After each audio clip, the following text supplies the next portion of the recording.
Donc, bonjour, rebonjour, merci d'être là. Et vous avez remarqué qu'on a un respect scrupuleux des horaires, et ça, je trouve ça très bien, parce que je n'y croyais pas. Et donc, je vais sans attendre donner la parole à Georges Ribeil, puis ensuite à Rémy Broutet. Je ne sais pas s'il est nécessaire de présenter Georges Ribeil et Rémy Broutet. Georges Ribeil est sans doute le plus savant qui existe en France sur le ferroviaire. Possible. Je vous défie, vous aurez, si vous le souhaitez, une adhésion gratuite à Faire Inter, si vous trouvez un seul sujet qui concerne le ferroviaire sur lequel Georges Ribeil n'ait pas publié à un moment ou à un autre dans sa carrière de chercheur. Impossible de le coller, je ne dirais pas qu'il sait tout, ça serait pas réaliste, mais il a travaillé sur tout à un moment ou à un autre. Voilà, donc je donne la parole à Georges Ribeil.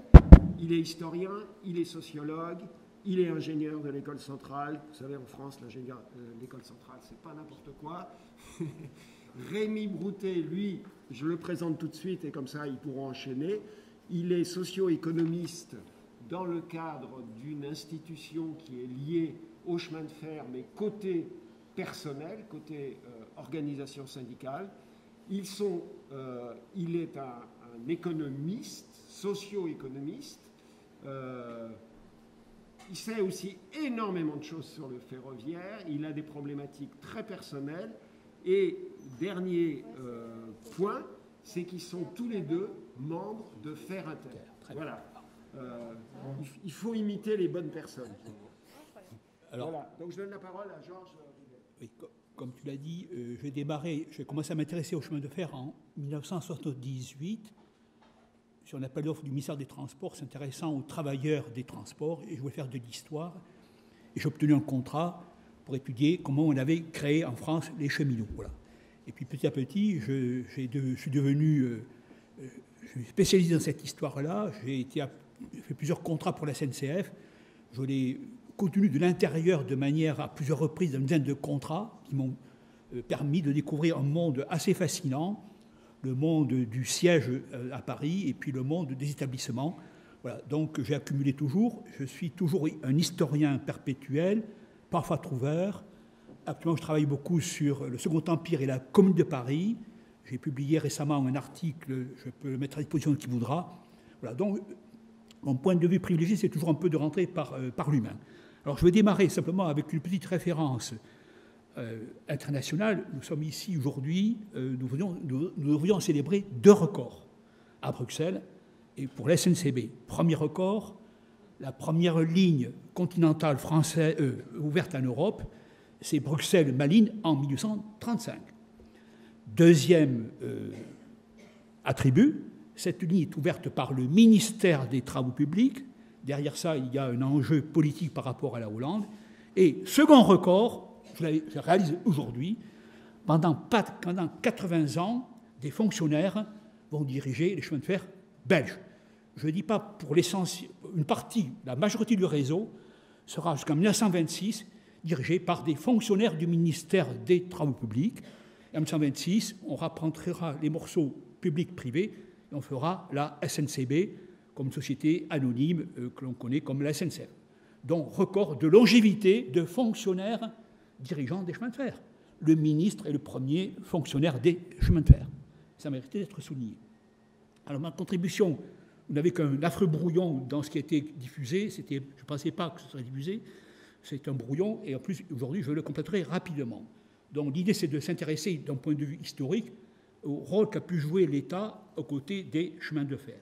Ce rôle est évidemment multiple. Nous pourrions évoquer le fait qu'il a accompagné, bien sûr, des opérateurs privés financiers, ingénieurs, mais qu'on a besoin de lui pour faire du chemin de fer, déjà, pour avoir la faculté d'exproprier les terrains, voire aux États-Unis, où il n'y a pas où les terrains n'appartiennent à personne, voir l'État doter les compagnies de terrains pour faire valoir leurs lignes, à noter. Bien entendu, l'État aussi contribuera souvent dans la tradition routière ou des canaux, on fait des chemins de fer comme on fait des infrastructures publiques. Et j'aurais noté que non seulement l'État exproprie, mais il va construire. En 1942, dans la loi qui va définir enfin une règle des jeux avec les compagnies, l'État dit avec beaucoup de bon sens, il dit, avant de faire des concessions, c'est à moi, État, de construire l'infrastructure. Pourquoi ? Parce que l'infrastructure, c'est des reliefs, des pentes, des ouvrages d'art, des souterrains, des tunnels. Ça coûte très cher. Je dois proposer aux exploitants futurs une infrastructure clé en main, et ce n'est pas à eux d'assumer les risques, au fond, du relief, de la géographie. C'est une conception vraiment très intéressante de dire que l'État prend en charge l'infrastructure. En fait, on verra que les compagnies jugeront que l'État constructeur va trop lentement et parfois lui proposeront de construire à sa place. Bien entendu, l'État va soutenir financement par les compagnies, fragiles au début, subventions, garanties d'intérêt. C'est aussi l'action de l'État régalien qui va introduire dans le domaine de la gare, de la voie ferrée, une police très vite, police de l'exploitation, police sûreté des exploitations. N'oublions pas que l'État va imposer par des cahiers des charges, dans un wagon, un minimum de confort de centimètres dévolus aux places assises, donc un minimum de confort assuré à l'usager d'un service public qui ne dit pas son nom tout de suite. Bien entendu, l'État va dire « moi j'ai quand même des clients privilégiés auxquels j'imposerai le transport gratuit par les compagnies. Ça va démarrer par les premiers postiers, agents du télégraphe, qui auront accès au train gratuitement dans des wagons réservés. Bien entendu, suivront après les militaires, les inspecteurs des ponts et chaussées, et petit à petit, une armada de gens ayant accès au train dans des conditions de gratuité. N'oublions pas évidemment le côté militaire fondamental, l'État régalien qui dit que la voie ferrée est une affaire aussi militaire importante et qui contribuera en particulier dans le dessin des réseaux, en particulier des lignes stratégiques. Et longtemps encore, en France, du moins, tant que le ministère de l'Armée considère que la voie a une vocation stratégique, que la voie est fermée, eh bien, il pourra contribuer à l'entretenir un minimum au cas où. Le grand historien, le grand fonctionnaire Picard des chemins de fer français, je prends cet exemple de la France pour montrer qu'au fond, il n'y a jamais eu un rôle très clairement défini de l'État vis-à-vis des compagnies en termes de nationalisation ou privatisation. Il suffit d'évoquer un siècle de chemin de fer en France, 1823-1832, initiative de transporteurs de marchandises, comme on l'a dit avec Rémy. Les Seguins ont fait du transport qui descend vers le Rhône, le charbon, construction à perpétuité, aucune contrainte, terminé, très bien, libéralisme pur. 1933-41, enfin, on considère qu'au ministère qu'il serait temps d'étudier un premier plan de voie ferrée, 1933, les premiers crédits d'études.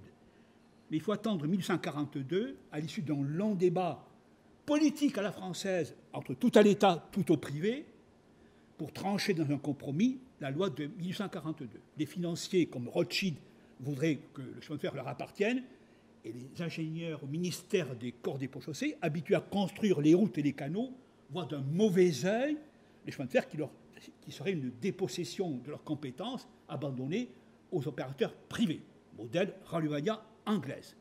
Donc la résistance au ministère est forte et se traduira par le grand compromis de 1842. L'État construit la voie ferrée, les ouvrages d'art, les tunnels, et livre à des opérateurs concessionnaires, dans des conditions d'adjudication, l'exploitation. Comme je l'ai dit, en fait, les compagnies vont dire « écoutez, l'État vous construit tellement lentement que nous, on est pressés de rentabiliser nos capitaux, poussez-vous, on va vous rembourser les travaux engagés et on ira plus vite pour construire la voie ferrée. » Exemple, Paris-Lille, Rothschild bouscule les fonctionnaires, rachète les travaux faits et continue, accélère l'ouverture de la gare du Nord en 1846.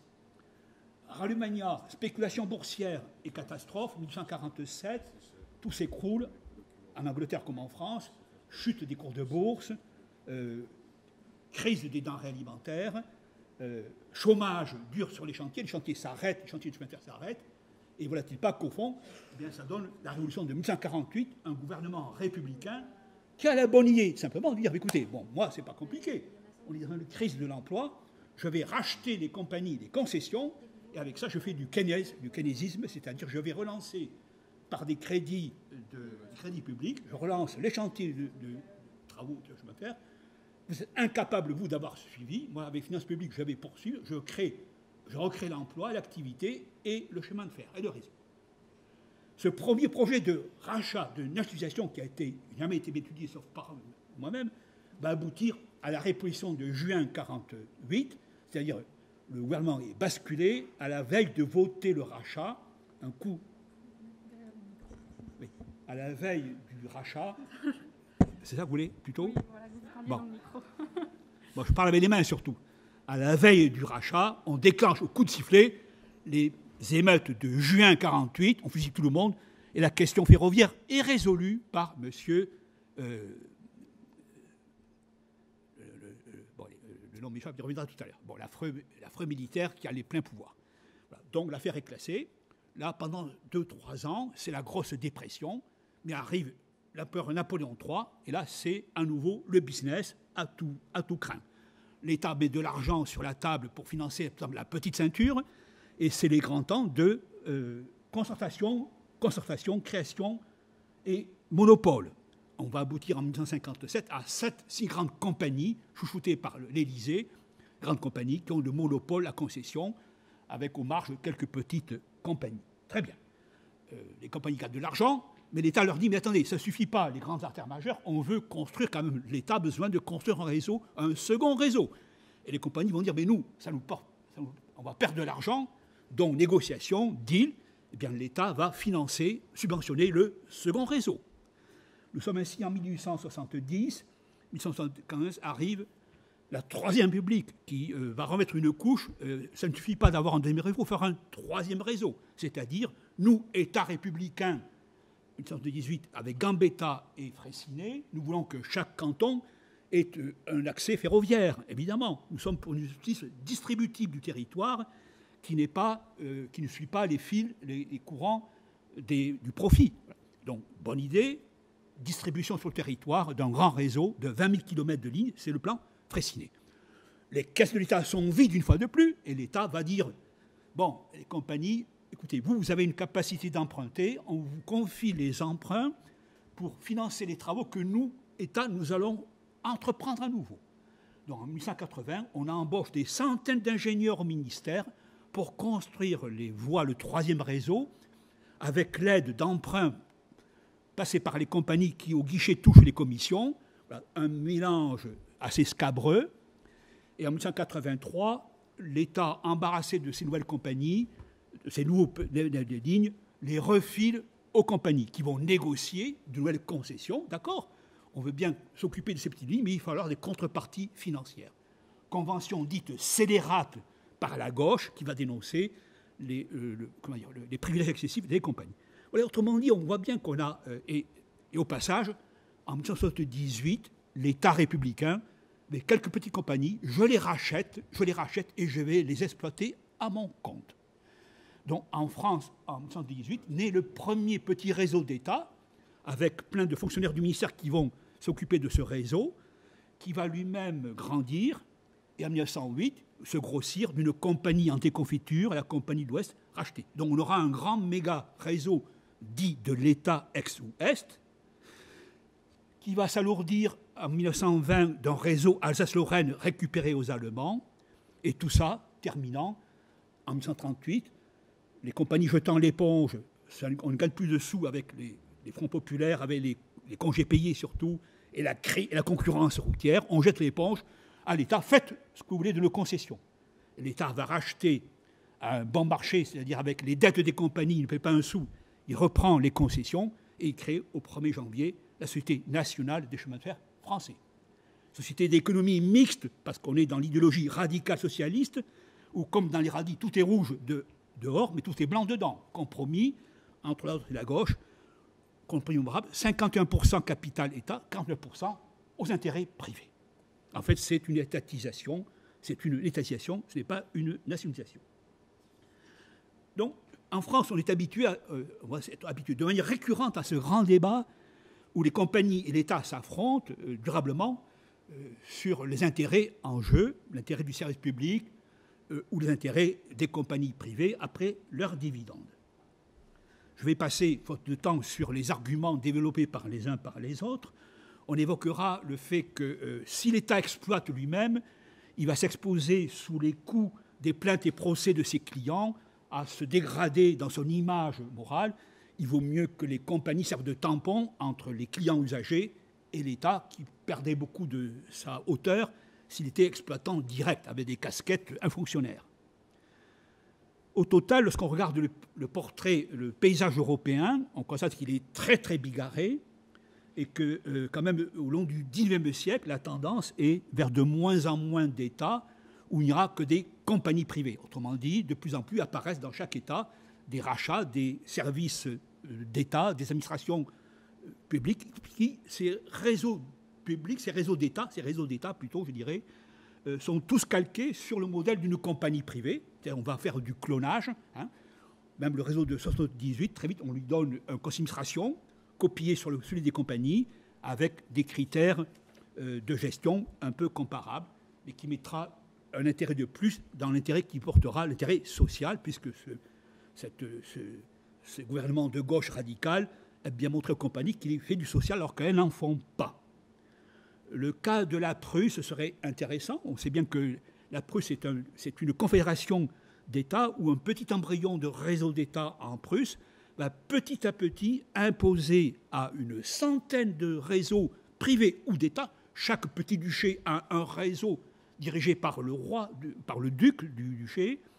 Après le triomphe de la déclaration de l'Empire allemand à Versailles en 1971, la Prusse met un coup d'accélérateur, va imposer à cette myriade de petits chemins de fer, de palatinat, de duchés, etc., va imposer à la force du poignet, en 20 ans, une globalisation du réseau allemand. Derrière ça, bien sûr, il y a des arrière-pensées, non seulement économiques de protection, mais aussi, bien sûr, d'intérêt militaire. Les Allemands sont à la pointe dans cette affaire-là.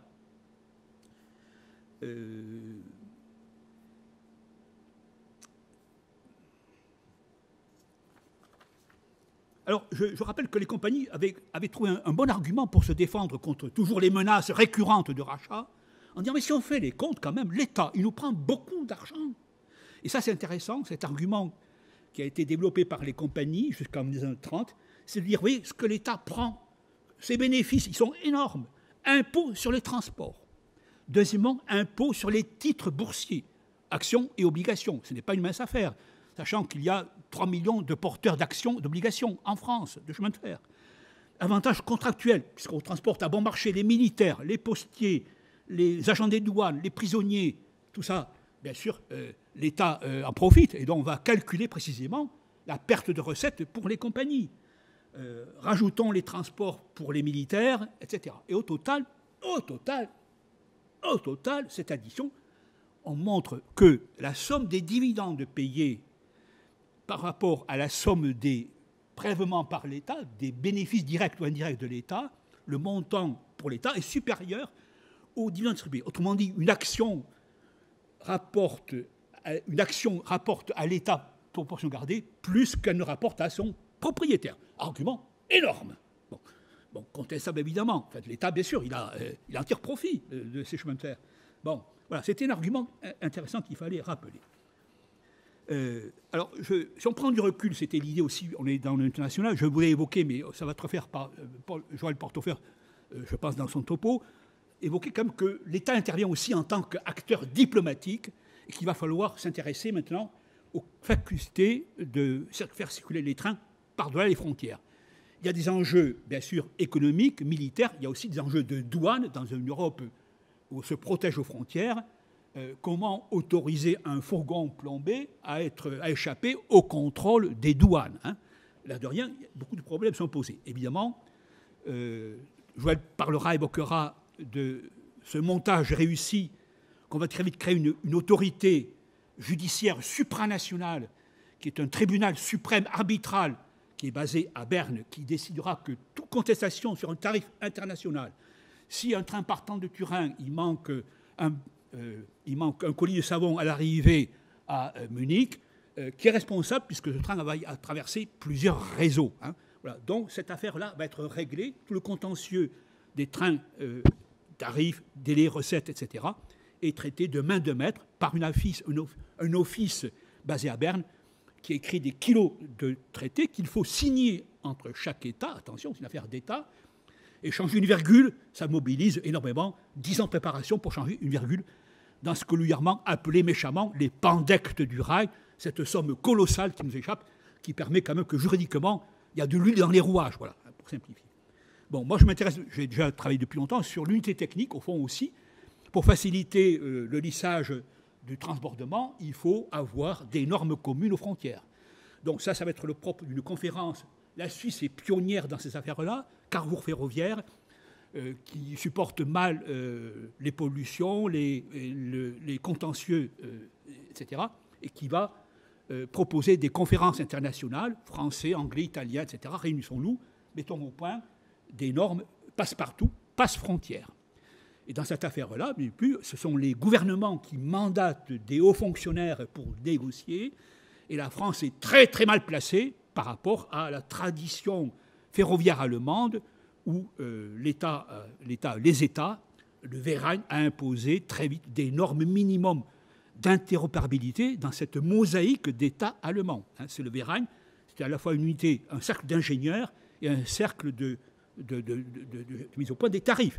Donc, la tradition allemande, une longueur d'avance en termes de culture, de discipline, qui nous met mal à l'aise parce que nous, on s'aperçoit qu'en France, on a 6 grands réseaux, on a 6 écartements différents à 1 centimètre près des rails. Bon, ça, c'est difficile, c'est la claque pour nous. Bon, mon gré mal gré, on arrivera à s'arranger dans des compromis, dont le plus célèbre est la fameuse clé de Berne, qui est une réussite diplomatique enfin et matérielle, la clé de Berne, c'est-à-dire la clé pour ouvrir les voitures, tous les wagons, etc., qui traversent les frontières. Alors, il y a un débat. Les Allemands avaient une clé mâle et nous, on avait une clé femelle. Là, si ça coupait la part en deux, la clé sera double, à la fois un côté mâle et un côté femelle de la clé Berne. Personne n'a une clé Berne ici, c'est dommage. J'accélère et naturellement, je vais maintenant me orienter vers la partie récente, la partie communauté européenne. Ah, ça arrive, c'est nouveau et c'est important. Et ça va faire le joint à ce qu'a raconté Rémi. N'oublions pas, voilà, dans l'histoire ferroviaire, après ces grandes internationales, il y a l'avènement, en 1961, l'accouchement par la commission de la Communauté européenne, etc., du premier mémorandum pour la rotation à donner à la politique communautaire des transports. 1961, c'est la première pierre où on dit on va faire du transport communautaire. 3 objectifs, éliminer les obstacles que les transports opposeraient au marché commun, tous les transports confondus, intégration communautaire des transports, organisation générale des transports dans la communauté européenne.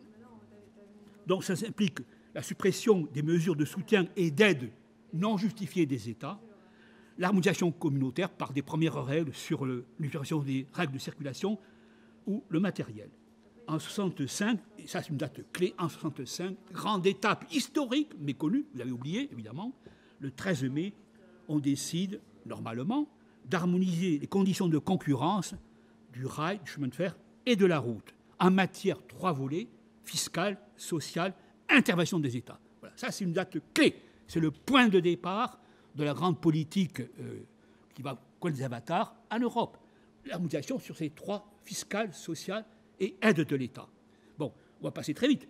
Sur le fiscal et le social, on n'a pas avancé, on a piétiné. Par contre, sur l'intervention des États, alors là, oui, on a beaucoup avancé. C'est-à-dire, il faut que les obligations de service public dont chaque exploitant historique est mandaté, ces obligations de service public soient reconnues, identifiées, balisées, et qu'elles soient extirpées, mises à part, pour consolider ce qui revient de la propre exploitation, de l'autonomie financière. Autrement dit, le deal, vous savez très bien, on va mettre en route un dispositif d'autonomie financière des exploitants historiques, dès lors que l'État doit prendre en charge, doit payer, doit compenser les charges de services publics qui leur confient, qui sont nombreuses et variées d'un réseau à l'autre.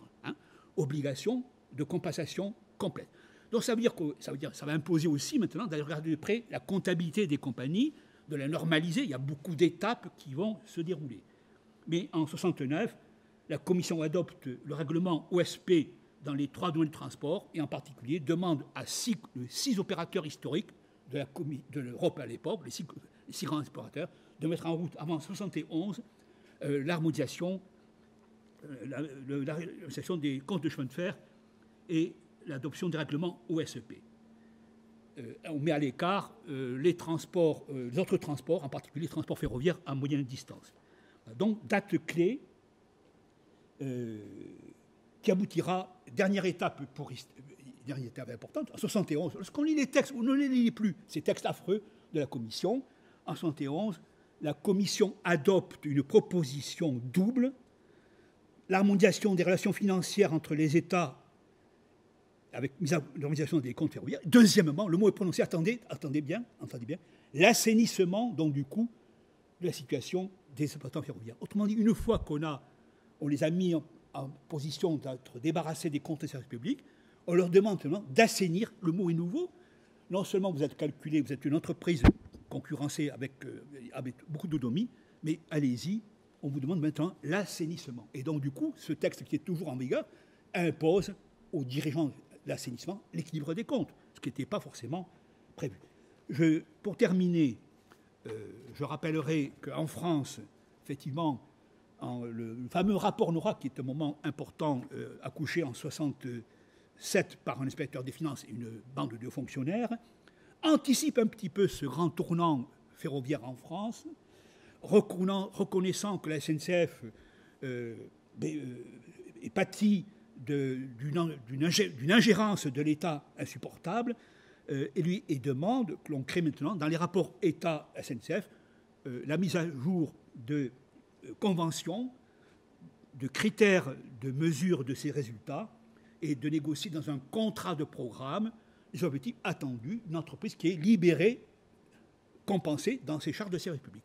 À la SNCF, cette révolution, elle est majeure, elle sera portée par... Elle anticipe, je dirais même un petit peu Bruxelles, elle accompagne en tout cas, elle va aboutir en 71-72 à une SNCF complètement révolutionnée. C'est le marketing, c'est la décentralisation des structures, donc vécue de manière très, très positive par rapport à la tradition d'un ministère qui s'ingérait trop facilement dans les affaires de la SNCF. Pour terminer, je dirais 2 témoignages critiques que j'aime beaucoup. L'un de Bernard Chenot, conseiller d'État, qui avait beaucoup écrit en France sur les entreprises publiques, et qui, dès 1955, dénonçait la soumission des entreprises publiques, faute d'un plan général et rigoureux. Chacune est donc poussée à se replier sur elle-même pour améliorer les conditions de son fonctionnement.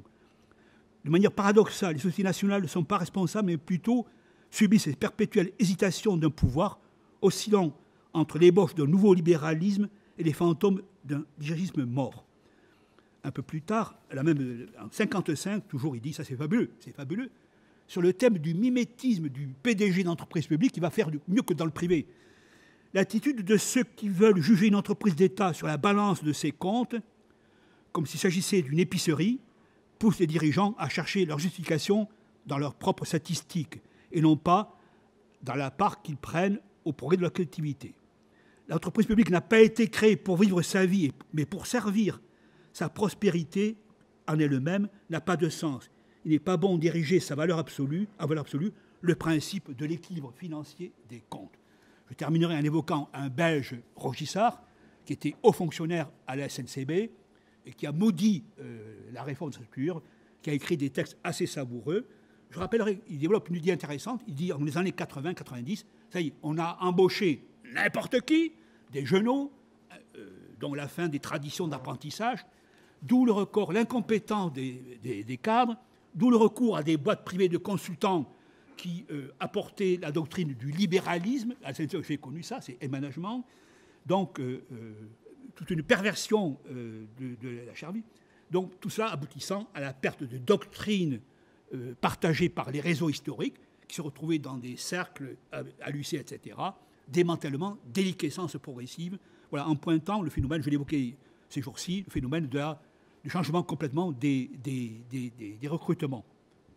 Donc tout ça conduisant au délitement, la déliquescence des réseaux, des vieilles internationales du rail, qui sont maintenant explosées, finies, dissolues. Merci.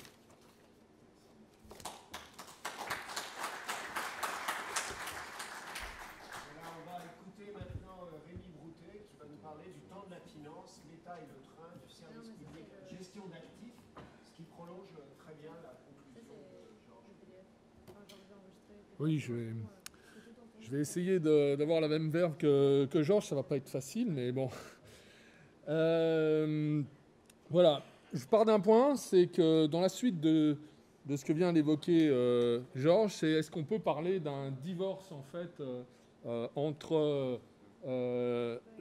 l'État français et la compagnie ferroviaire SNCF. Alors, quelques balises quand même sur l'État. On ne le voit pas de manière statique. Enfin, de mon point de vue, ce n'est pas une chose statique, c'est plutôt un agencement qui est toujours transitoire et qui reflète aussi des conflits d'intérêts entre les différentes classes sociales. Genre, je sais que, voilà, donc c'est un peu pour essayer de ne pas rester dans un monde un peu figé autour de l'État. Deuxième chose, une approche, interroger les dynamiques de valorisation du capital ferroviaire dans leur rapport à l'État. Et la question, comment la SNCF, un service public à la française, a été placé sous le charbon ardent de la valeur pour l'actionnaire. Ça, c'est un champ qu'on connaît, qui a été beaucoup travaillé, la financiarisation, la corporate governance, mais on n'a pas l'habitude de le voir appliqué en fait au chemin de fer.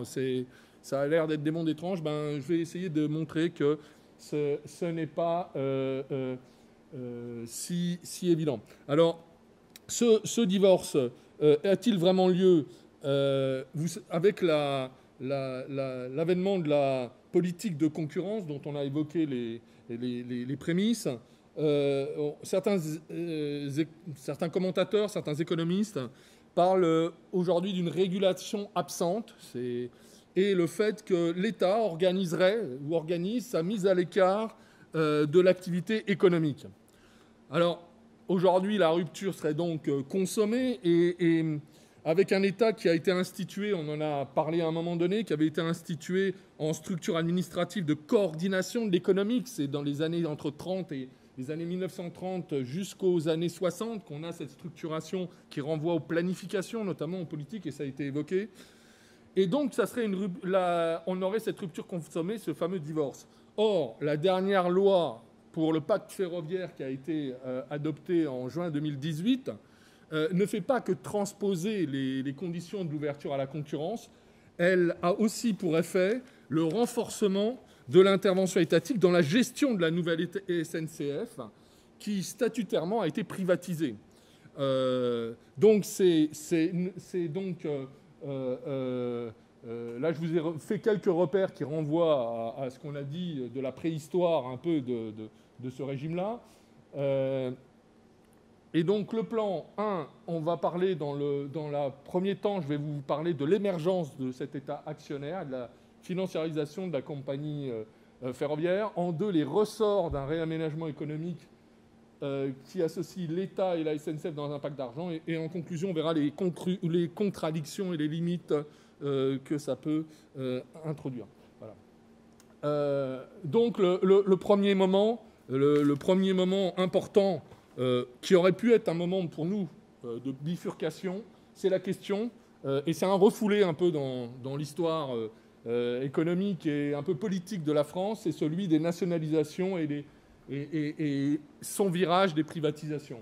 En fait, la question se pose à partir du moment où la gauche arrive au pouvoir, nationalise un nombre important de grands établissements et de grands groupes bancaires et industriels.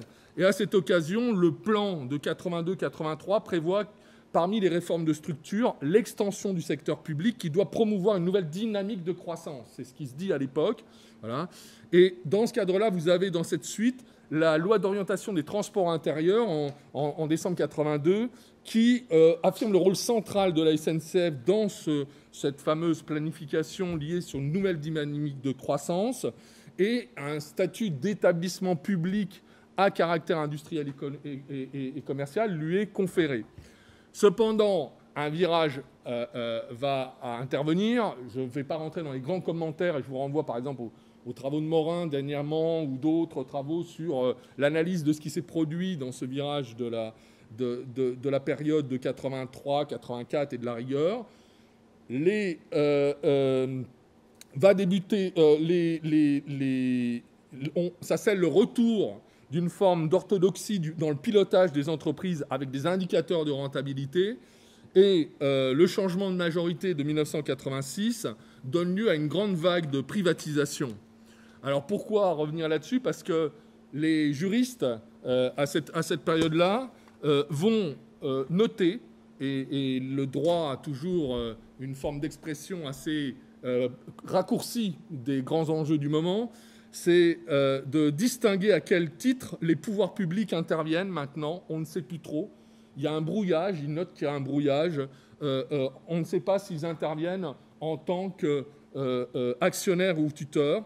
Et ils disent « Les objectifs d'intérêt général assignés aux entreprises publiques sont passés au second rang, derrière l'objectif immédiat de la rentabilité. » Une manière de sceller il n'y a pas d'alternative, si ça vous renvoie à quelque chose, autre que la forme finalement de l'entreprise privée qui est là pour cette rentabilité. À cette même période, qui suit cette période-là, donc dans les années 90, un autre événement intervient, c'est l'exposition de l'État au marché financier par le phénomène de l'endettement. Ce phénomène, vous voyez, je vous ai donné les chiffres de la hausse de l'endettement public. L'État keynésien, pour survivre, pour rester au service et assurer à la fois le coût du chômage de masse, mais aussi la démographie vieillissante et les régimes sociaux, sans recourir à la fiscalité du coût du capital, pour ne pas alourdir le fameux coût du capital. Donc, d'une certaine manière, recours à l'endettement et va se prendre langue avec les marchés financiers. L'INSEE note à l'époque que les prêteurs réclament leur dû et ce faisant, ils contraignent à la rigueur la collectivité tout entière. C'est dans la foulée le rapport Pébro, qui est un homme de banque, c'est pas étonnant, je dis que c'est pas étonnant parce que vous avez une série de rapports qui sont rendus à l'époque à l'État, notamment aussi par le rapport Viennot qui va intervenir sur le gouvernement de l'entreprise, qui sont des gens qui sont issus directement de la gestion des grandes banques françaises.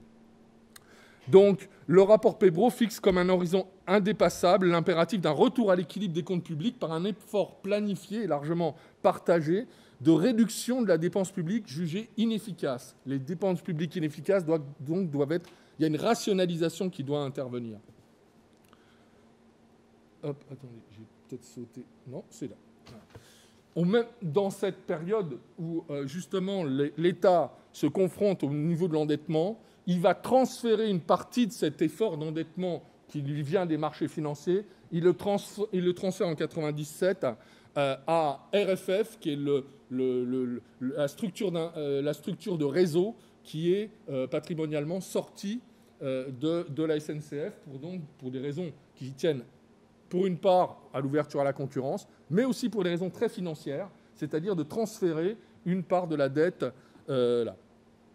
La question qui est posée, bien sûr, qui va se poser, c'est que on assiste au sein de la SNCF à une substitution entre ce qui avant relevait des aides publiques directes avec des créances et des obligations, ce qui introduit un phénomène qui est le phénomène de l'endettement et des intérêts qui doivent être réglés par la SNCF. Alors, la dette ferroviaire va grimper par un reflux, une diminution des aides de l'État, alors même que les travaux pour la modernisation du réseau, plus les travaux sur le développement du TGV, augmentent. Donc, la SNCF va recourir nettement plus, davantage, toujours plus, à l'emprunt pour atteindre des niveaux qui deviennent rapidement vont peser directement sur les charges d'exploitation, parce que vous avez un calcul sur les frais financiers qui représentent pratiquement 6 € par heure de travail en 2017. Et ça vient peser fortement sur les conditions de production et d'exploitation. Un autre moment important dans cette phase de transition, c'est quand la SNCF va passer sous la coupe de l'APE. Alors, au moment de la création de la RFF, déjà, il y avait dans les cercles de la haute administration, on milite ardemment pour une réforme de l'État actionnaire. J'en vais prendre un témoignage qui est important. Il s'agit de celui de Dominique Bureau, qui à l'époque est polytechnicien, conseiller influent à Bercy, notamment à la direction du budget. Mais il a fait aussi un passage par le ministère des Transports.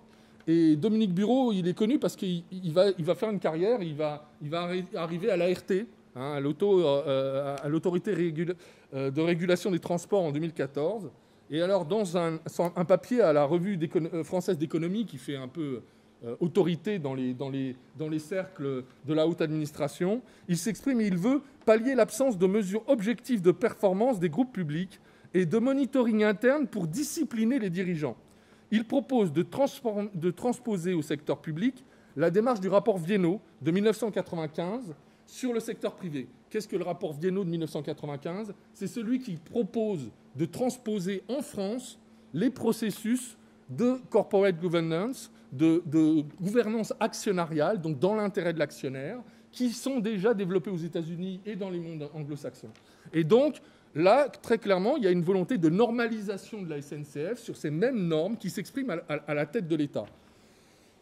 Je passe sur les différentes périodes qui vont jalonner cette création de cette agence. Ce qu'on peut dire, c'est que la naissance de l'Agence des participations intervient en 2003 à la suite d'un nouveau rapport de René Barbier de Lasserre. Il s'agit d'une structure qui est satellite de la direction du Trésor, l'Agence des participations de l'État.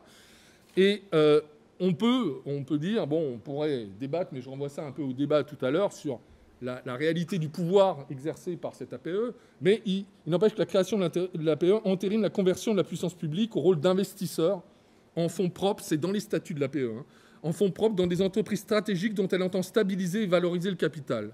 La SNCF figure dans le champ soumis au contrôle de l'APE. Alors on dira quand même que le rendement des entreprises qui vont entrer dans le champ de l'APE n'est pas toujours ne compte pas les espérances qui sont mises en elles. La Cour des comptes, le gendarme un peu financier de l'État, réclame dans un rapport de 2017, il disait qu'il réclame plus de détermination de l'État actionnaire encore, qui ne doit plus faire le choix d'une moindre rentabilité. Ça concerne tous les investissements ou les politiques, y compris sociales, qui sont insuffisamment rentables et qui donc ne rentrent pas dans les critères des magistrats comptables. Il s'agit d'éduquer la SNCF à la discipline de la valorisation actionnariale et donc il faudrait la traiter comme une stricte société commerciale.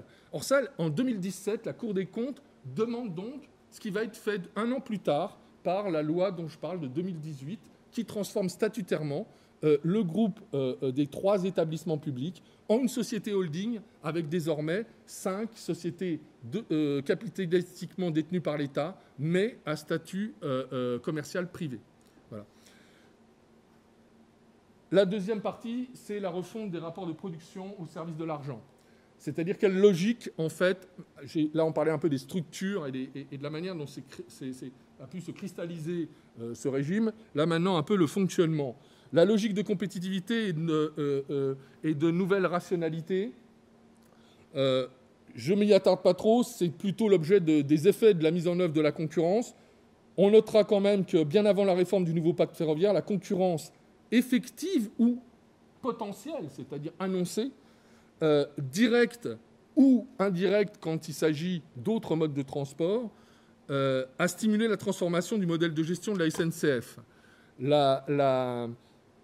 Au nom de l'impératif de compétitivité, les dirigeants adoptent la rationalité dominante dans le monde des affaires, c'est-à-dire laquelle le profit opérationnel devient un cursus d'ajustement de la production. Et même si on ne peut pas forcément faire systématiquement un lien de cause à effet, force est de constater quand même qu'il y a une diffusion de cette logique de la primauté à la marge opérationnelle sur chaque segment productif, entraîne une dégradation quand même significative des services ferroviaires. Là, je vous mets donc les différents aspects que chacun peut plus ou moins connaître ou qu'on peut plus ou moins reconnaître ou discuter peut-être sur ça va de du déclin du fret ferroviaire dont on a parlé à un moment, jusqu'à la question du sous-investissement et de l'abandon d'une partie du réseau ferroviaire, sans parler du réseau de distribution qui est fortement réduit lui aussi. Un aspect là qui rentre beaucoup plus peut-être directement dans la logique voulue de l'État actionnaire, c'est que 3 ans après la création de l'APE, à partir de 2007, la puissance publique impose à la SNCF de lui verser des dividendes. Et dès lors, la création de valeur pour alimenter ce dividende figure en tête des priorités des contrats pluriannuels conclus par les EPIC.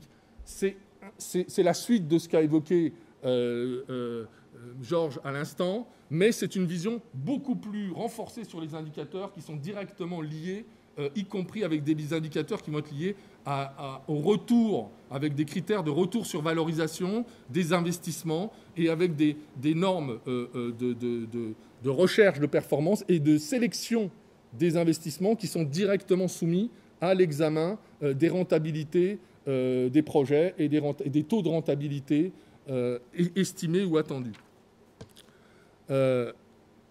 En 2018, sur l'ensemble du groupe public ferroviaire, il faut savoir qu'en 2018, 530 millions d'euros de gains ont été réalisés en application des objectifs de performance.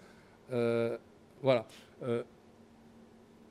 Une chose peut-être sur la question du contrôle, les représentants de l'État et de l'APE siègent au sein maintenant de l'administration avec comme but de voir si les objectifs de valorisation du capital inscrits dans les cadres budgétaires, encadrés par des trajectoires comptables prédéterminées, avec des plans de performance pluriannuels, sont bien respectés. Donc c'est au sein, y compris même des conseils d'administration, que se fait un suivi de gestion très précis. Il faut savoir aussi qu'en 2001, la SNCF a créé un comité d'audit, qui est un comité d'audit, les comités d'audit étant un des outils assez courants de la gouvernance actionnariale des groupes, les comités d'audit étant chargés de vérifier justement de manière très comptable et très fine le suivi de la valorisation du capital dans ces différentes dynamiques. Un aspect quand même par rapport à la dette et sur le contrôle qui s'exerce à la médiation des marchés financiers. Il faut savoir que les agences de notation émettent des avis sur les capacités du débiteur SNCF à réaliser les taux de rendement du capital attendu. Et ce n'est pas neutre, c'est en shadows, c'est un peu à l'ombre. Mais il faut savoir qu'une dégradation de la note de la SNCF, c'est un renchérissement du coût de gestion de la dette. Ça peut avoir, je ne vous donne pas de chiffres pour ne pas faire lever de secrets commerciaux, mais c'est des dizaines de millions d'euros sur un cran de note qui peuvent se jouer. Et donc, c'est des choses qui viennent contraindre effectivement la gestion de la SNCF. Donc, pour cette question-là, la gouvernance de la SNCF présente ainsi des 3 caractéristiques du modèle actionnarial en vertu duquel tout éloignement des ratios de profitabilité établis est réputé anti-économique et contre-productif. Je renvoie aux travaux de Coutreau et Réberiou dès 2005, qui travaillaient non pas sur la SNCF, mais sur la gouvernance actionnariale. Petite précision quand même, c'est qu'on parlait de l'État. L'État est Janus, parce qu'il est aussi l'État qui revendique toujours le service public, qui revendique aussi la capacité à répondre aux besoins collectifs et tout. Mais il est aussi Janus dans son expression. Ces dernières années, les régions ont obtenu beaucoup plus ont été transférées beaucoup de pouvoir dans l'organisation des chemins de fer. Plus seulement dans l'organisation des chemins de fer avec la concurrence, mais maintenant dans la gestion des chemins de fer. Et on s'aperçoit que les collectivités régionales, dans les premiers appels d'offres qui se produisent actuellement en France, amorcent un renforcement des obligations financières dans l'exécution des contrats. Là aussi, pour se voir attribuer des lots, c'est-à-dire par ligne ou par bout de ligne à exploiter, ensemble de lignes à exploiter, les opérateurs candidats, y compris la SNCF, devront créer des sociétés dédiées. Donc il y a une sociétisation qui a lieu au niveau de la SNCF, mais qui touche l'ensemble du ferroviaire. On passe par le mode obligatoire de la sociétisation et pas sur un ensemble d'activités comme le TER. On pourrait se penser à une privatisation du TER, mais il s'agit bien par bout de société et par faisceau qui sont soumis à la concurrence. Et à chaque fois, ça sera soumis au compte de résultat de la société. c'est ce qu'on pourrait appeler, mais j'y reviendrai peut-être si j'ai le temps, sur le mouvement de sociétisation qui se passe, qui touche le ferroviaire de manière, à mon avis, inédite. À voir peut-être sur un débat, peut-être sur l'éternel retour refoulé des concessions et des compagnies privées, mais ça, c'est autre chose. En 2007, je viens maintenant sur la question de la croissance du groupe et des unités de profit. Je passe assez rapidement, je vous l'ai mis là, la caractéristique de la SNCF, de cette établie au fil du temps, à partir, ça remonte à très loin, hein, avec Marnix, Dressen, on a eu l'occasion de travailler, c'est un processus de longue haleine. Il n'empêche qu'il y a une bascule au milieu des années 2000, à partir de 2007, avec la consolidation du groupe. En clair, l'EPIC s'efface devant le groupe et non pas l'inverse. Jusqu'à présent, l'EPIC, l'établissement en fait, d'origine, mettait ses filiales ou gérait ses filiales à part. Là, ce sont finalement le groupe qui devient la nouvelle entité, avec une consolidation, y compris financière. Alors, si son organigramme, je vous le montre, fait apparaître une constellation fragmentée de sociétés, la tête du groupe et sa direction financière centralisée au niveau de la holding s'appliquent à homogénéiser les conduites économiques sur la base d'objectifs de rendement financier qui sont contractualisés avec l'État actionnaire. Dans le dernier plan stratégique, tous SNCF, que porte le nouveau PDG Farandou, la direction assume clairement et pleinement une logique de normalisation de son organisation, adoptant une segmentation par business unit. En fait, derrière ça, vous avez 11 qui n'apparaissent pas là. Vous avez 11 pôles qui sont gestionnairement identifiés comme des pôles produits et où sont regardés, auscultés et guidés les performances financières de rendement à attendre de ces business units.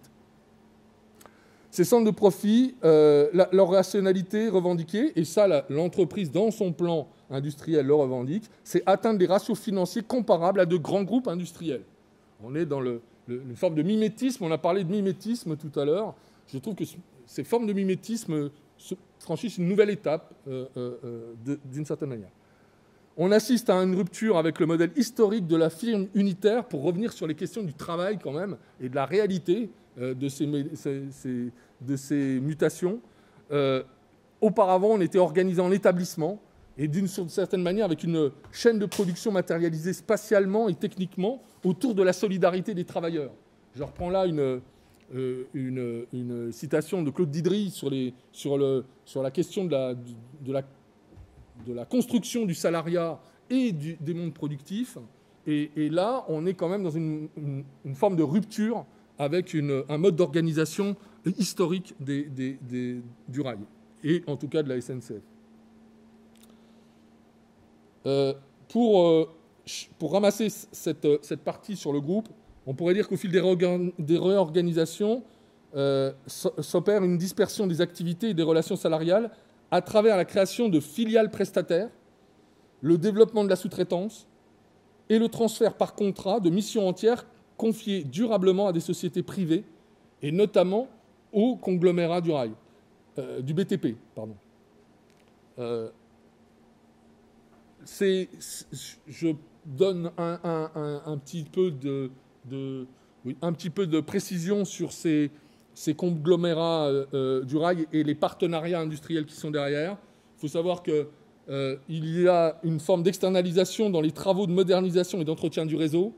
Là, on leur a promis depuis, quand je dis on leur a promis, l'État a promis en discussion avec les grands industriels du BTP les 46 milliards sur 10 ans qui avaient été prévus dès 2017 dans les contrats de rénovation du réseau. C'est-à-dire qu'on vient discuter, et il y a des réunions régulières entre la direction de SNCF Réseau et les grandes fédérations professionnelles des différents métiers du bâtiment pour organiser la manière dont vont se passer les échanges de marché et les transferts de travaux et de compétences vers ces groupes du BTP.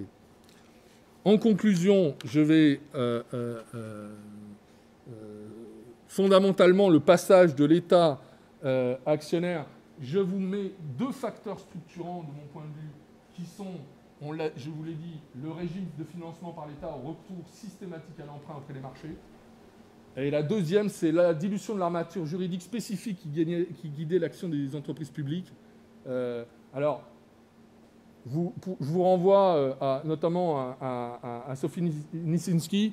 Je trouve que c'est très bien, je ne le ferai pas mieux, donc je vous propose de regarder. Ça s'appelle le droit public des affaires, et là vous avez toute l'ambiguïté de cette situation, où si on parle de droit public des affaires, soit c'est un oxymore, soit ça révèle des glissements qui se sont opérés. En tout cas, ce qu'on peut dire, c'est que l'État, par cette attitude, emboîte le pas des entrepreneurs capitalistes modernes et s'affirme comme une puissance issue de la société, mais qui se place au-dessus d'elle en lui devenant de plus en plus étrangère. Là, je ne fais que reprendre des vieux regards ou prédictions marxistes de Lénine, qui parlait donc de cette mise à distance, mais c'était vrai d'Engels avant Lénine, mais de cette mise à distance de l'État pour dominer la société dans ses intérêts. Et on assiste à une tentative hégémonique d'une bureaucratie politico-gestionnaire sur la marge de l'économie. Cela se voit d'abord dans les contrats et impératifs de performance qu'elle diligente, sur fond de gel de subventions. Cela se manifeste ensuite dans le choix de la soumission à la concurrence de l'opérateur historique et dans la dilution des dispositifs politiques du service public dont je viens de faire état. Je voudrais quand même revenir sur une question qui reste je m'en arrêterai là-dessus, qui de mon point de vue reste à creuser. C'est en fait quel intérêt et à qui profite ce prétendu crime, si crime il y a, qui peut se produire dans ce basculement. En clair, quelles alliances se nouent autour de la SNCF? Alors rapidement, j'ai passé une petite revue, et elle est très rapide et c'est empirique très rapide. Je viens d'en parler avec les groupes du BTP qui bénéficient des partenariats publics-privés, notamment dans les lignes à grande vitesse. Les partenariats industriels, je l'ai évoqué. Avec les banques et les fonds financiers qui gèrent la dette, mais aussi donc qui sont dans les opérations de titrisation, comme par exemple Fret SA a titré. Il y a des opérations aujourd'hui de titrisation qui se passent sur la gestion de la SNCF. Par exemple, vos dettes fournisseurs, vous en faites des titres de marché.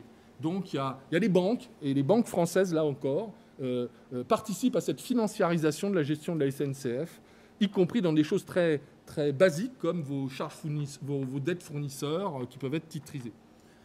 Avec les sociétés constructeurs de matériel ferroviaire, par la sous-traitance de l'entretien du matériel roulant, sur lequel, peu à peu, Alstom et d'autres viennent se substituer en fait aux fonctions historiques des ateliers de maintenance de la SNCF et cherchent, elles aussi, par le biais des contrats de sous-traitance, à venir dans le ferroviaire.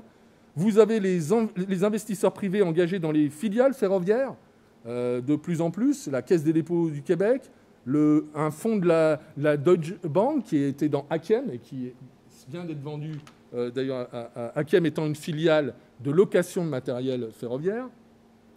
Vous avez Meridiam, par exemple, qui a un fonds dans les infrastructures. Donc vous avez tous ces fonds financiers qui commencent peu à peu à prendre leur place pour des raisons qui seraient trop longues à expliquer ici, mais qui relèvent aussi de l'incapacité du capital à trouver des débouchés rassurants, stables. Or, le ferroviaire, malgré tout, reste un secteur très contrôlé, garanti par le public, et donc sécurisant pour les capitaux à investir sur le long terme en plus.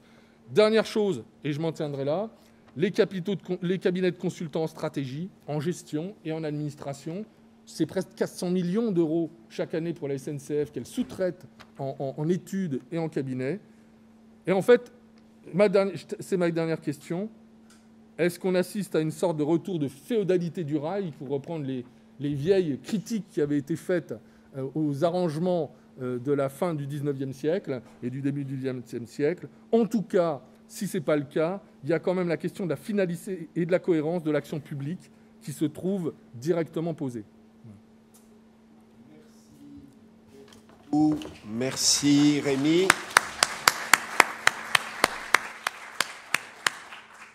Voilà, donc on a 2 interventions qui se prolongent très bien, mais ça se termine mal, si on peut dire, bien que ce ne soit pas encore tout à fait terminé.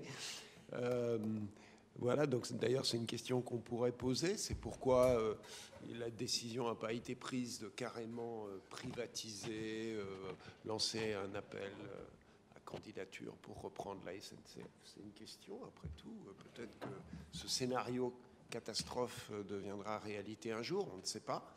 Mais voilà, c'est à vous maintenant, à la salle, de dire comment vous voyez les questions que vous avez éventuellement envie de poser aux orateurs et éventuellement, bien sûr, les points de vue que vous aimeriez défendre en continuité ou en rupture avec ce qu'ils ont exprimé.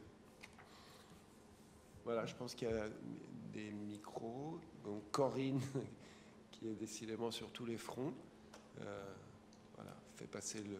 Qui veut prendre la parole ?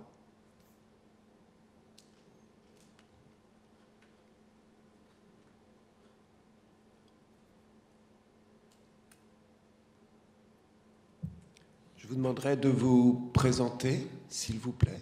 Non ?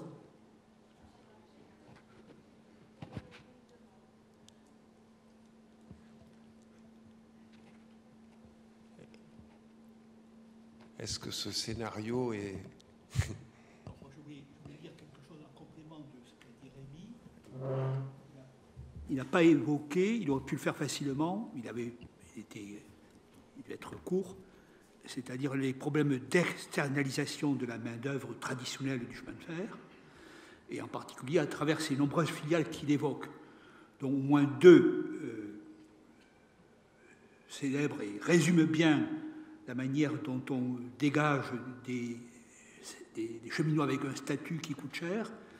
Je pense, une, c'est EFIA, qui est une boîte à tout faire de sous-traitance, d'animation de gare, d'accueil en gare, de dépannage en cas de grève, de parking dans les gares. Enfin, c'est une espèce de mix, une espèce de bouillie, mais dans lequel, finalement, on retrouve des fonctions annexes qui, autrefois, étaient tout à fait intégrées. La deuxième expérience, elle est encore plus importante, c'est VFLI, c'est-à-dire une entreprise de traction à son compte qui a démarré toute petite, avec une douzaine de gars qui ont repris une petite filiale de la SNCF qui exploitait des voies ferrées dans les Landes et qui est devenu aujourd'hui un grand opérateur privé de fret et Captain. Aujourd'hui, c'est devenu Captain. Autrement dit, la SNCF passe son temps c'est Hakim qui a été évoqué, à segmenter, privatiser et donc à se prêter à cette désintégration. Alors, sur le problème des cheminots, c'est fondamental. Depuis longtemps, je raconte qu'il n'y a plus de cheminots, c'est-à-dire que le cheminot était fabriqué encore par la SNCF de manière, jusqu'en 70, c'est quelqu'un qui est façonné, on le prend jeune et on le garde jusqu'à sa mort, il est stable, il lit la vie du cheminot, il fait carrière à la SNCF, à sa sœur sociale, et puis les années 90-80, on a dit la SNCF halte là à ces gens-là, ce recrutement traditionnel un peu héréditaire, ça nous fait des syndicalistes qui ne veulent plus, qui sont des résistants, etc., dont on va recruter le tout venant de la vie. Et donc la nouvelle génération recrutée à la SNCF, je l'ai évoqué pour les cadres, c'est encore plus vrai, et donc du coup on perd ce qui faisait un peu la fibre cheminote, c'est-à-dire ce sentiment d'appartenance et d'identité, où le lampiste ou l'homme d'équipe qui n'était rien du tout savait qu'en même temps qu'il était un petit rouage assurant la sécurité. On a évoqué, je crois madame au premier rang, illustration de ce que je dis, la désintégration des équipes de la voie. Pendant 1 siècle et demi, les voies étaient partagées en cantons. Il y avait un chef de canton qui vivait là pendant 15 km, qui avait épousé la garde-barrière, et donc tous les jours, son quotidien, c'était les retours de surveiller la tenue du rail, du ballast, et les éclisses. Donc, dans le cahier des charges, on dit tous les jours, tu rentres chez toi et tu jettes un coup d'œil toujours sur la qualité de la voie. Bon. Eh bien, les équipes de la voie ont été disparues, désintégrées, c'est fini, il n'y en a plus. On a évoqué la massification des chantiers permet de reporter sur la voie la nuit des grands chantiers privatisés. Mais tout ça, je vais en venir au fait que moi, j'ai connu un chef de brigade qui a terminé sa carrière honorablement à la SNCF et qui, au vu de l'accident de Bretigny, s'insurge en disant de son temps, Bretigny, pour résumer, catastrophe due à une éclisse à vue repérée défaillante, puisque 3 des 4 boulons ont disparu, ont cassé, à la gare de Bretigny avec Homo Trafic. Bon, mais le chef de l'équipe, enfin le contremaître, laisse passer le temps, etc., jusqu'à la catastrophe qui va... Eh bien, autrefois, ce chef de canton me disait que pour lui, c'était inimaginable qu'on laisse une éclisse pendant des mois. Lui, c'était le jour même, le lendemain, où on allait réparer l'éclisse. Donc c'était inimaginable, voilà, parce que c'était une appropriation du canton qui lui tenait comme sa chair. Et voilà, c'était ça le cheminot, c'est-à-dire sa locomotive, son canton, ses lampes, y compris pour le lampiste. Merci. Donc Corinne Gobin me dit que Mohamed Majoubi, qui est au Maroc, qui n'a pas pu venir ici du fait des mesures sanitaires, aimerait poser une question ou défendre un point de vue.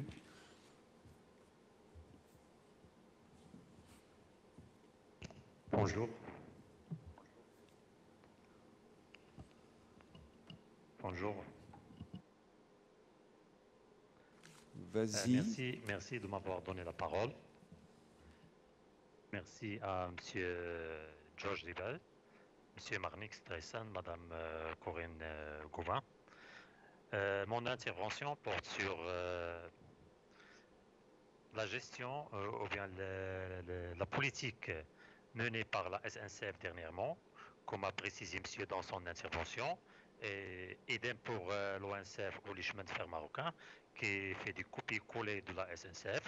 Alors, la gestion des sociétés et des activités qui n'ont aucune relation avec l'activité ferroviaire, par exemple la gestion des parkings, la gestion du transport routier, en plus le recours à des prestataires et des bureaux d'études pour des travaux bien déterminés à un temps déterminé. Puis on se débarrasse de ces prestataires faisant rupture avec la fonction ou l'activité qu'ils font. Au contraire, par exemple, pendant l'inondation, on fait appel à une société qui fait un petit boulot, puis elle s'en va. Et contrairement à la mission qu'il faisait, les équipes de la voie, chef canton et son équipe, qui faisaient l'intervention et restent en contact avec l'activité ferroviaire, purement ferroviaire, pour y revenir un jour. Mais la politique actuelle, c'est qu'elle appelle à une société de faire un travail dans un temps déterminé. La prochaine fois, on fait appel à une autre société qui n'a pas d'activité, qui n'a pas de relation avec le réseau ferroviaire. Vous voyez pas que ces jagissements ou ces activités ou les activités que mène la SNCF ou bien l'ONCF ici au Maroc peut éloigner un peu la fonction du cheminot, purement cheminot, et peut impacter l'identité des chemins de fer comme on a hérité de l'histoire des chemins de fer en France comme en Maroc. Et merci pour m'avoir donné la parole une autre fois.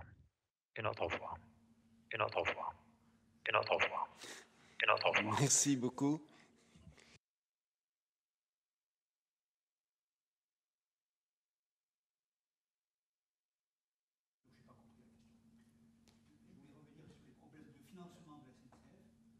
Dans les années 50, les 30 glorieuses, la SNCF se finançait par l'emprunt auprès de l'épargnant français, dont le Badelel était réputé important, avec ces fameux emprunts, alors Électricité de France, Gaz de France, SNCF, avec des belles affiches coloriées, dans un décor technicolore d'une France glorieuse, industrielle, et il n'y avait pas de souci, ces emprunts ont été émis avec des taux, des rendements de 3, 4, 5% selon la conjoncture, et assortis de bons à l'eau kilométrique. Il y avait une loterie, et quelques-unes de ces obligations, vous pouvez gagner, dont 1000 km gratuits de train. Et ça, enfin, je veux dire, ça participait au fond, la nation française croyait encore au chemin de fer.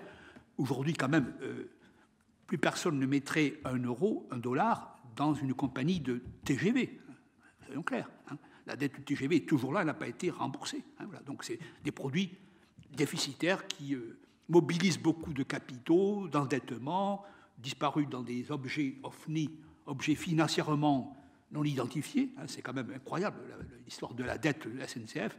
On ne sait pas où elle est passée. Bon. Mais elle pèse toujours, finalement, de bon gré mal gré, mais si elle est un peu reprise par l'État. Voilà. Donc je voudrais rappeler aussi que le chemin de fer était largement financé par l'épargne publique, hein, l'épargnant français. C'était justement avec l'État qui disait je vous garantis, si la compagnie va mal, de toute façon, je ferai l'avance du dividende ou de l'intérêt de l'obligation. Les compagnies me rembourseront plus tard. Hein, et les compagnies ont largement fait appel à ce soutien de l'État. À tel point que lorsqu'on menaçait de privatiser les compagnies, les bons économistes libéraux disaient « Mais attendez, nationaliser les compagnies, vous n'y pensez pas, c'est 5-6 millions de petits épargnants, les cheminots de l'épargne, que vous allez affecter. » En fait, à côté de cette myriade de petits porteurs d'actions et d'obligations, il y avait des gros noyaux financiers, Rothschild le premier, qui avait eu du flair, qui avait parié sur le Paris-Lille, même qui avait acheté, qui a exploité une ligne en Belgique, le nord belge, qu'il a dû abandonner en 1946, à 1943, mais qui rapportait de l'argent. Sur cette question, je voulais revenir sur un petit exemple de l'actualité, sur la manière dont finalement l'État est sans porter des jugements sur des schémas présidentiels ou autres, mais donner un constat. La Covid, la crise et les conséquences de la crise de la pandémie, pendant les périodes de confinement, la compagnie ferroviaire, a bon an mal an, mais plutôt bien, maintenu une continuité de services de transport indispensable à la population, et notamment dans le fret d'ailleurs, particulièrement dans le fret. Pour autant, elle a creusé un lourd déficit important, et l'État l'aura compensé que partiellement d'ailleurs. Et l'État actionnaire a considéré cette recapitalisation avec un certain sens. C'est-à-dire que peut-être que dans le cadre de l'opinion publique, il s'agissait d'abord d'avoir maintenu des services ferroviaires. Ce n'est pas tout à fait comme ça que le voit l'État. Il y a 4 ministres, alors pas le ministre des Transports, mais pas seulement le ministre des Transports, mais le ministre des Finances, qui était également concerné, ont adressé une lettre d'accompagnement et de cadrage de cette recapitalisation. Qu'allez-vous faire de l'argent qu'on vient de vous donner ? Et je me permets de vous donner un extrait de cette lettre. En contrepartie, est-il précisé, l'État souhaite que le groupe SNCF soit à la hauteur de ses ambitions réformatrices, avec pour préoccupation partagée l'assainissement et la pérennité du modèle du groupe, qui doit être rendu plus agile et plus compétitif en vue de l'ouverture à la concurrence, à travers notamment le respect du plan de productivité décidé lors de la réforme ferroviaire. Il y a quelques semaines à peine, Jean-Pierre Farandou a annoncé la suppression de 2000 à 3000 emplois de cheminots pour l'année ouverte. Voilà.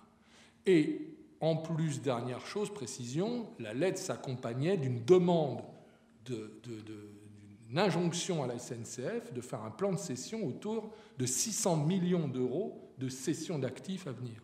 Voilà.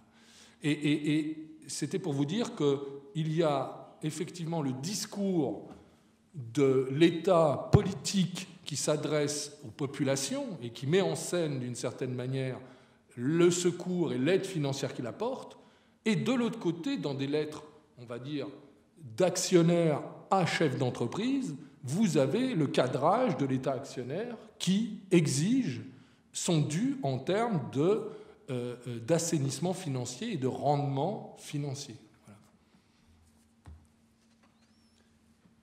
Donc voilà, il y a des demandes de prise de parole. Merci Rémi. Voilà, je voudrais d'abord remercier les deux intervenants pour la qualité des exposés et ça nous parle vraiment en tant que cheminots. Donc ce que vous arrivez à conceptualiser, c'est ce que nous avons vécu ici en Belgique, tout comme en France, visiblement, on passe par les mêmes mécanismes. Business units, on connaît très bien, on a vécu ça aussi. La corporate governance, on a vécu ça aussi, on est en plein dedans. Donc tous les mécanismes financiers et la disparition du modèle de service public, on est vraiment dedans. C'est très concret pour nous. Mais ce que je voudrais dire quand même, il y a une petite chose qui nous maintient encore, qui nous donne quand même encore de l'espoir. On a fait un séminaire sur justement le statut sexy ou dépassé. On a fait une journée de réflexion comme ça en 2018. Et il y avait là-bas un jeune technicien qui avait déjà travaillé dans pas mal de boîtes privées, qui avait fait des intérims, divers contrats, etc. Et puis en se faisant engager au chemin de fer, en tant qu'agent de la voie, il a dit, c'est la première fois que j'ai le sens de la responsabilité par rapport à mon travail.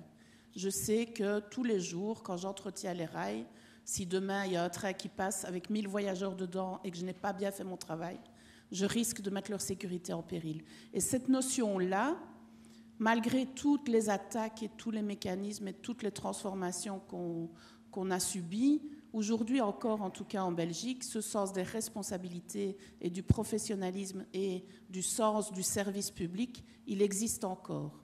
Je ne sais pas pour combien de temps, j'espère le plus longtemps possible, mais en tout cas, ça c'est quelque chose auquel les cheminots tiennent encore beaucoup. Et donc je pense que les cheminots, en tant que famille, existent encore. Parce que ce que vous nous dites, ce que notre collègue du Maroc nous dit, on sent que c'est les mêmes problèmes, les mêmes vécus partout.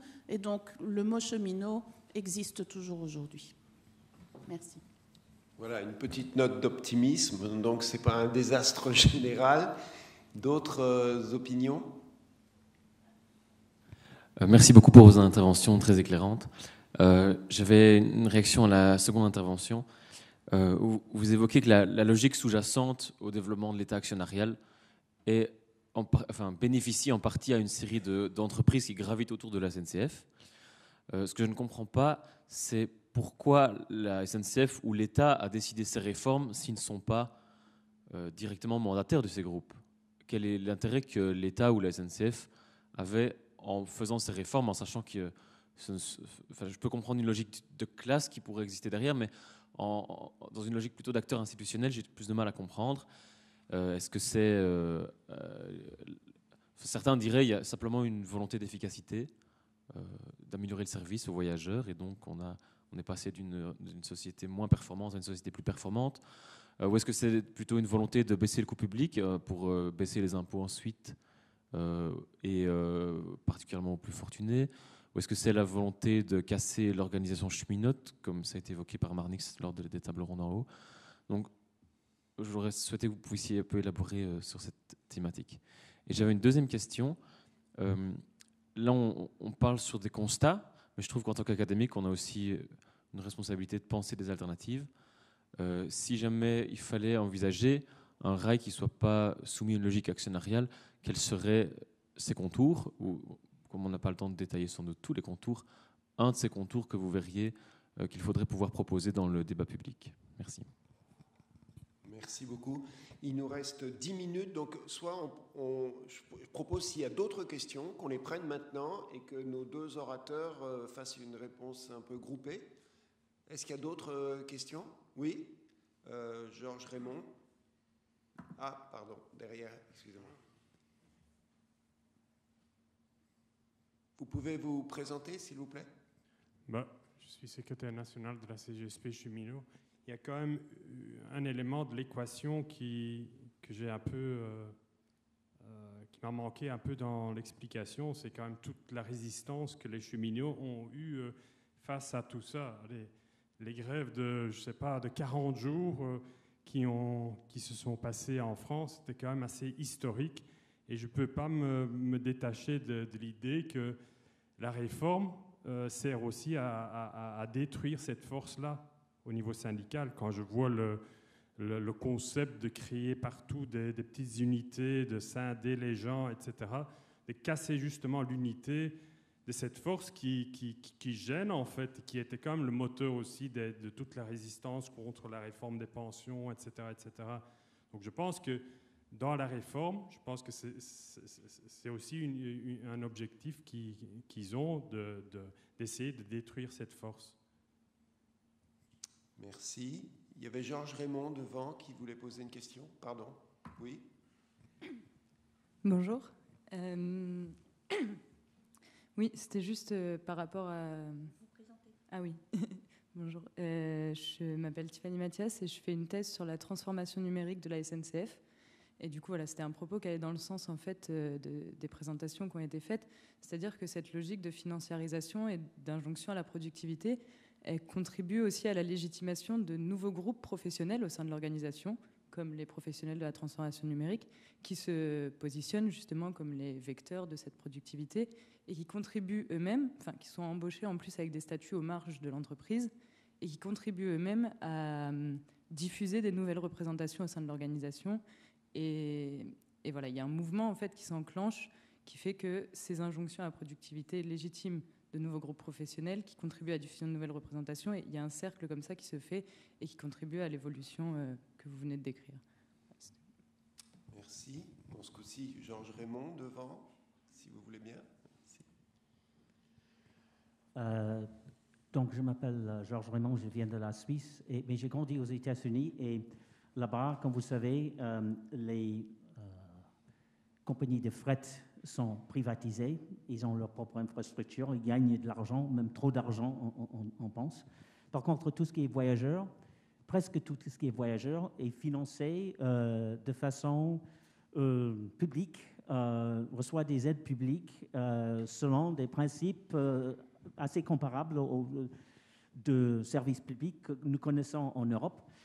Avec une exception que je connais dans le Floride, peut-être vous en avez entendu parler, il y a une compagnie privée qui s'appelle maintenant Brightline, qui a commencé à exploiter des trains entre Miami et West Palm Beach en 2018. Et puis je crois qu'il y a une grande cassure avec le coronavirus, mais ils doivent continuer jusqu'à l'aéroport de Orlando en 2022.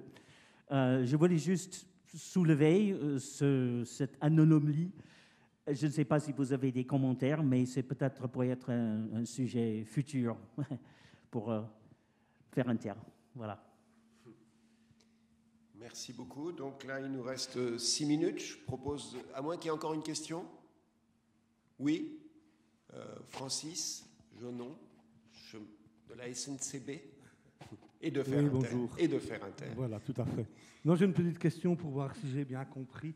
Donc, dans le cadre du renouveau ferroviaire régional, donc, lorsque la SNCF va remporter un appel d'offres, elle va créer une nouvelle société, c'est bien ça? Donc, elle va filialiser régionalement chaque appel d'offres qu'elle a gagné, en fait. J'ai bien compris? Tout à fait, oui. Bon, pour répondre court sur ça, à l'origine, il n'y a pas d'obligation dans la loi, bien sûr, il n'y a pas d'obligation par la loi de 2018, c'est une opportunité qui est créée, sauf que ce sont souvent les AO, donc ceux qui ouvrent les régions, les autorités organisatrices et donc celles qui créent ces appels d'offres et qui donc élaborent la demande, qui, elles, exigent le passage en société. Ceci dit, même quand la SNCF a fait savoir que même quand ça ne serait pas le cas, elle passerait quand même par elle-même une création de société. Voilà. Et une société dédiée, uniquement dédiée à ça.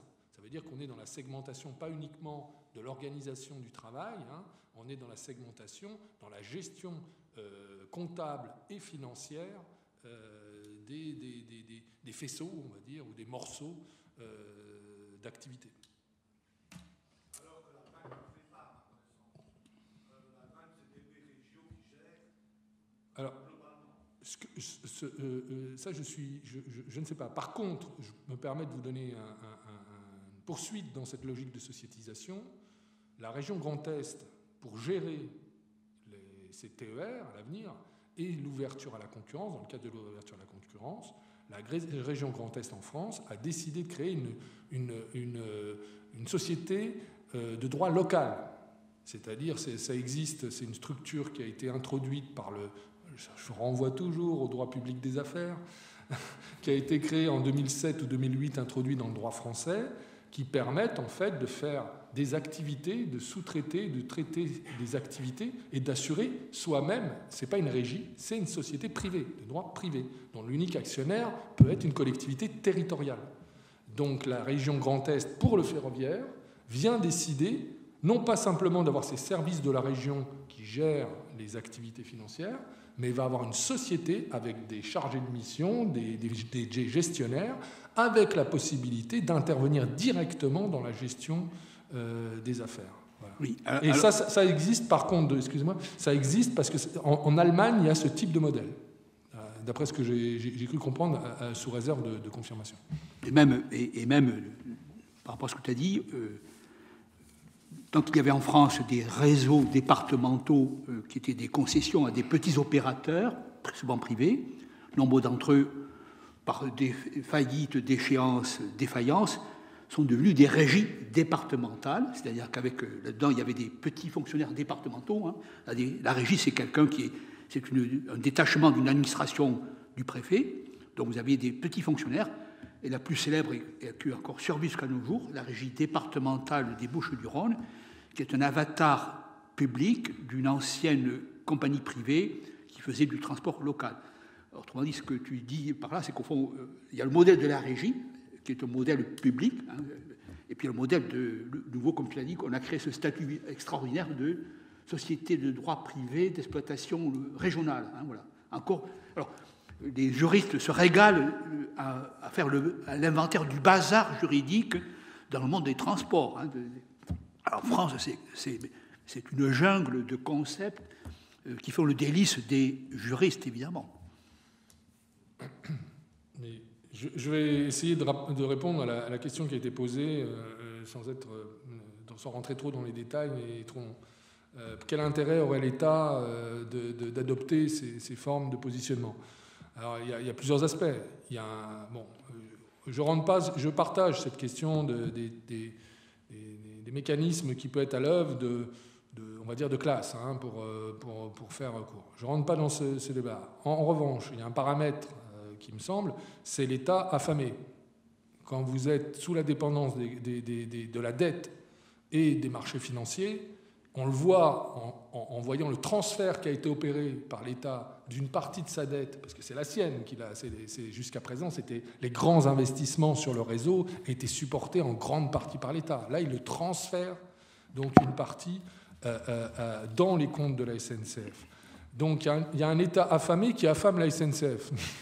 Alors pourquoi? Parce que quand on a faim, on va se séparer et on va avoir une gestion beaucoup plus rigoureuse, on va dire, y compris en faisant ce qu'on pourrait appeler une forme de darwinisme économique, où on va couper, de fait, les activités qui sont insolvables.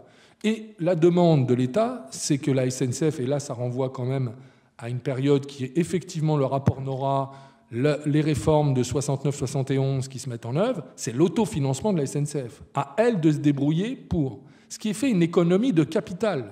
Et c'est un rôle pour l'État d'économiser le capital et d'une certaine manière d'assurer pour lui des conditions de remboursement de son propre capital engagé par la dette publique. Ça, c'est un aspect.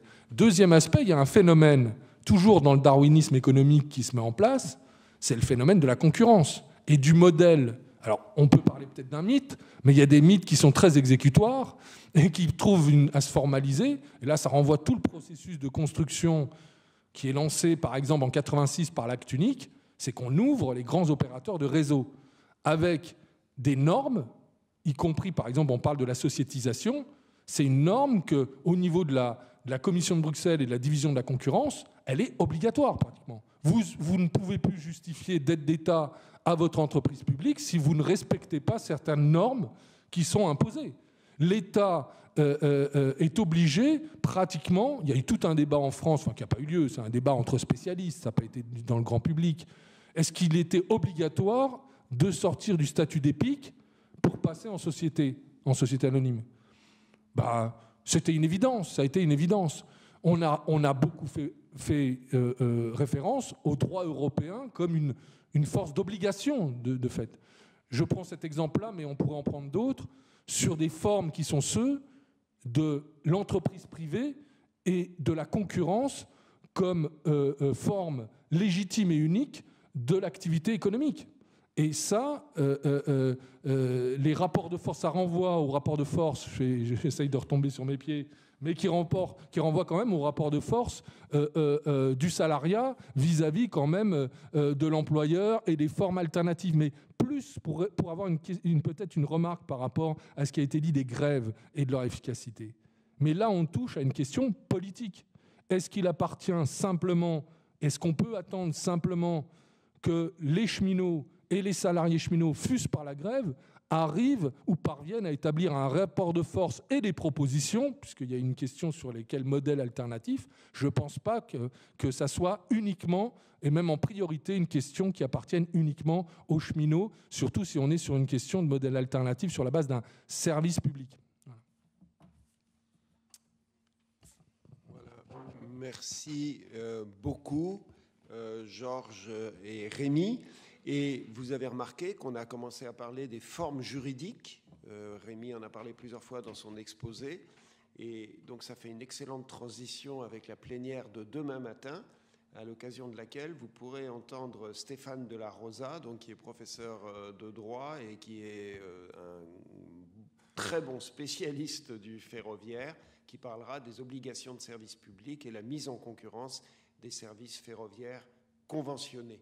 Et nous aurons en contrepoint, non pas Nicolas de Bézieux, comme c'est indiqué sur le programme, puisqu'il ne peut pas venir, mais il sera remplacé par un de ses plus proches lieutenants. Donc, vous savez qu'en France, il y a une initiative pour l'émergence d'une coopérative ferroviaire qui s'appelle RAICOP et qui envisage de faire rouler des trains, au départ, sur des voies qui sont laissées à l'abandon, enfin à l'abandon des lignes, des liaisons qui sont laissées à l'abandon par la SNCF.